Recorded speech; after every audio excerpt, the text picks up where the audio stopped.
I'm Heather from Booktubes, and today is my July reading wrap-up. I was very slumpy in July, surprising no one, but I read 21 books. I DNF'd 11 of them. Yep, so we're going to talk about 10 today.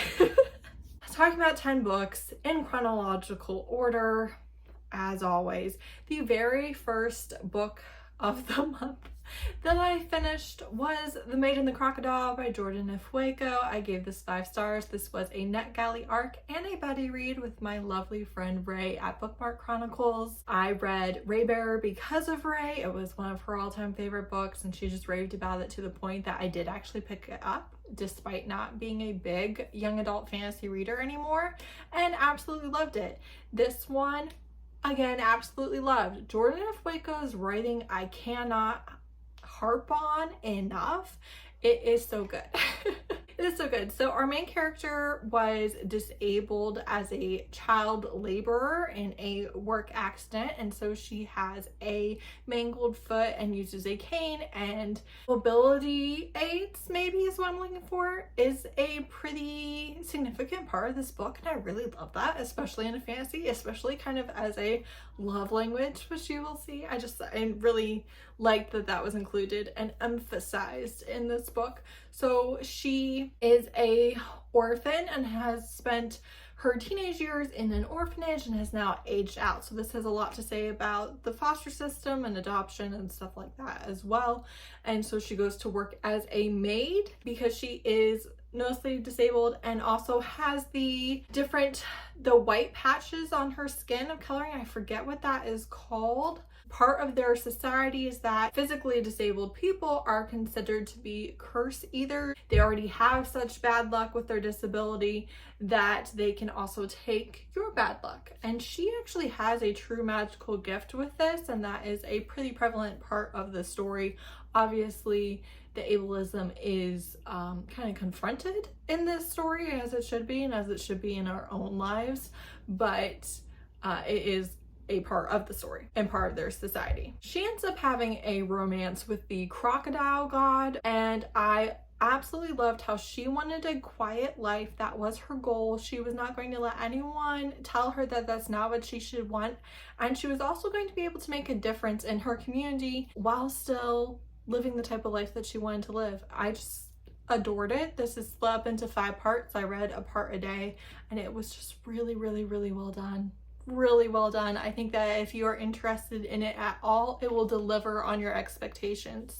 Then I read The Roommate Arrangement, which is Divorced Men's Club #1 by Saxon James. I gave this 4 stars. I read this specifically for the Australian Readathon because Saxon James is an Australian author. And this was a recommendation from Steph at Novelty Corner and Robin at Paperbacks and Planners. Did you see me just struggle to come up with that? I'm sorry, Robin. So this was a male-male romance. He has been married for quite a while. He finds out that his husband is cheating on him, has an OnlyFans, and is sleeping with people, you know, without that being a conversation that they ever had or him knowing about it.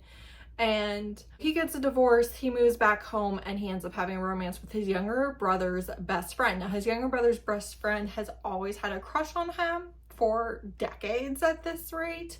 And he has ADHD and is a writer, and I kind of loved his character so much. I really liked their romance. While this was not a new favorite for me, I did really enjoy it. This is actually angstier than I was expecting because I've been marketed this as being like incredibly insta-love and low angst and low conflict. It was one where you see the progression and the build of their relationship through the entire book without any like major setbacks or conflicts.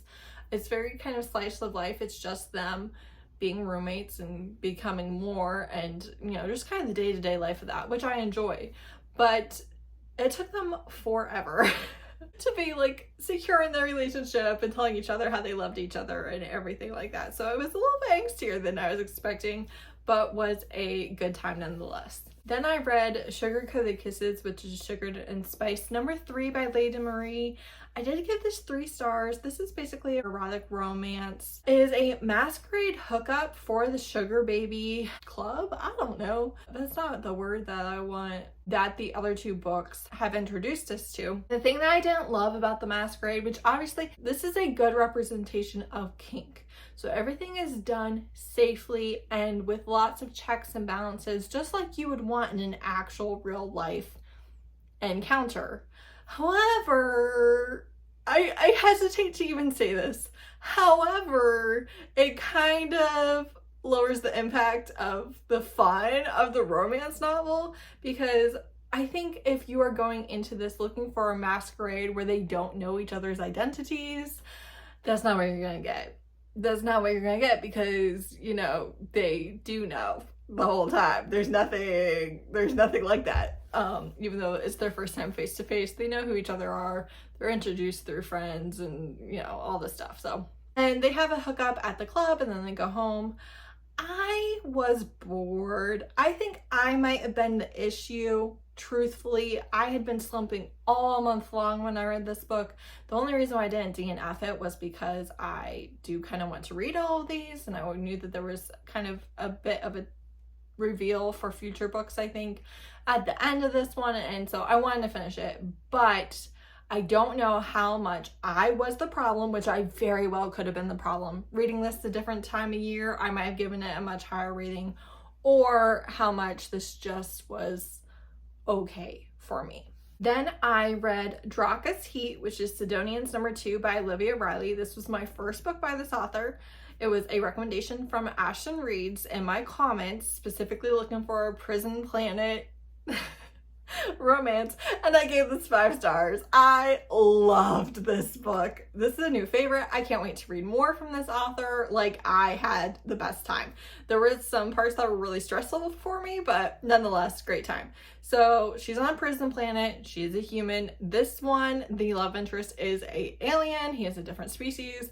I kind of got like, what's that one? The Predator?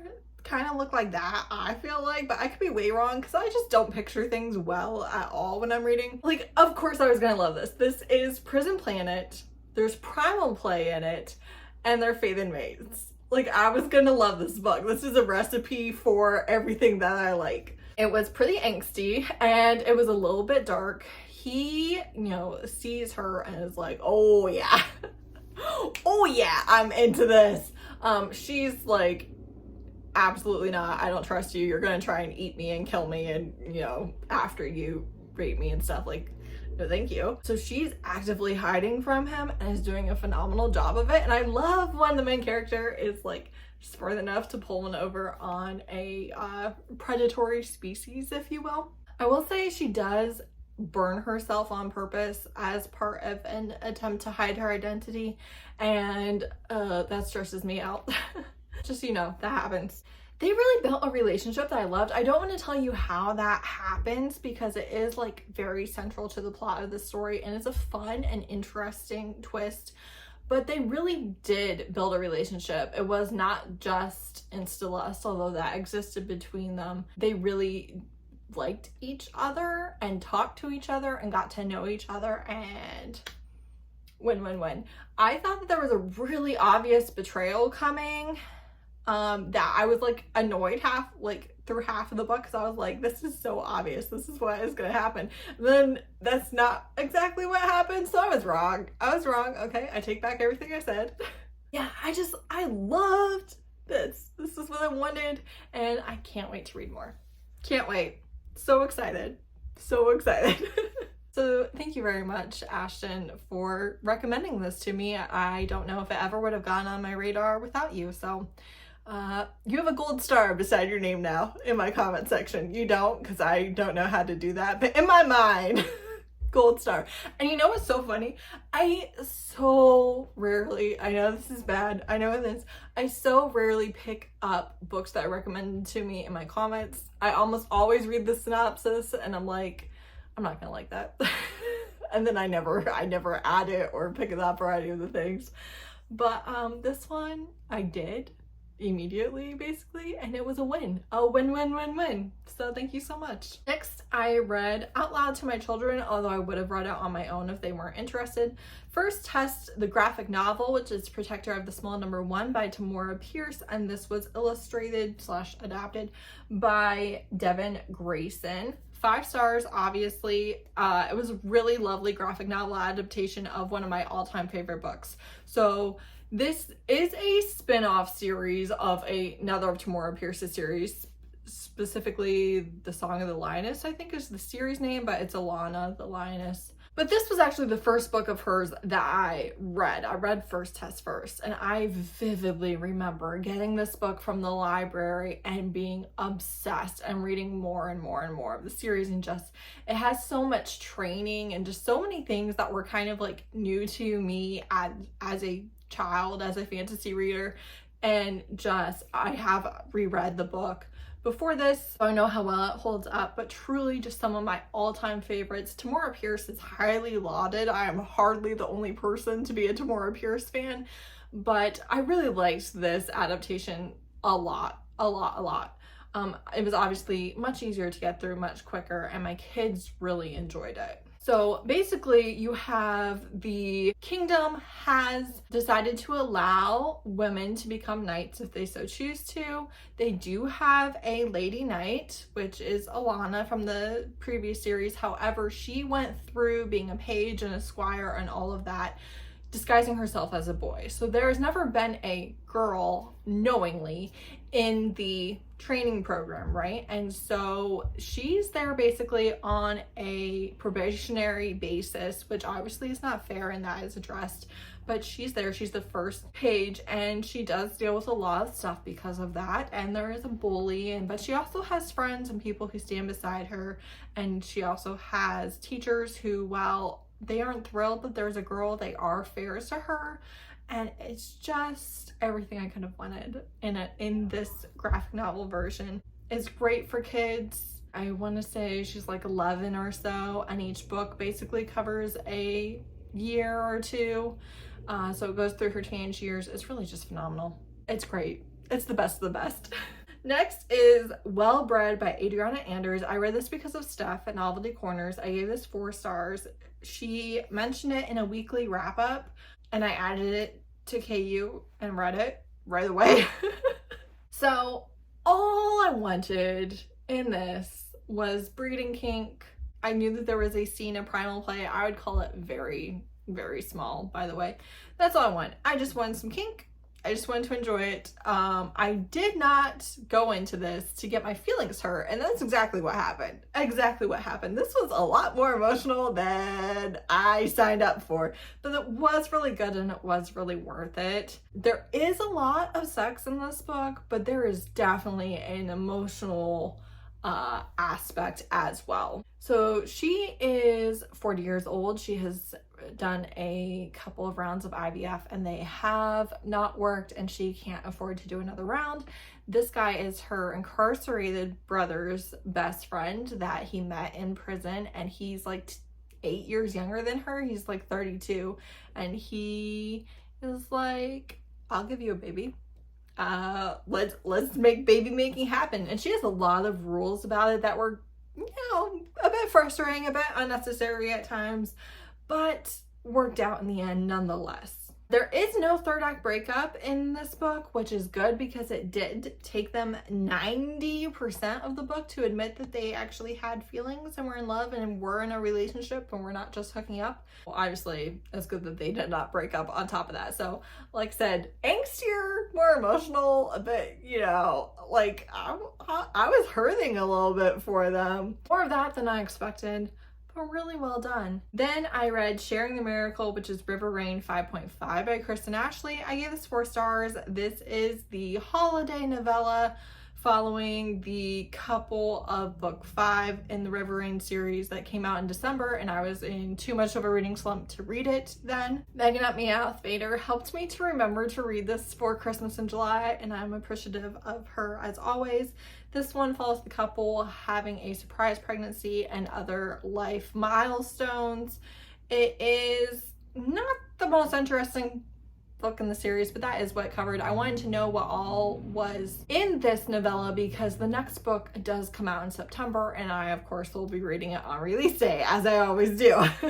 This series follows the loved ones of someone who commits suicide and kind of is a puppeteer and a mastermind behind a lot of parts of their lives, and kind of commits suicide because he feels like that would be the best thing. He had a lot of trauma as well, so it's not where I would recommend starting with Kristen and Ashley. I'm always going to recommend that you start with The Hookup, which is now in KU.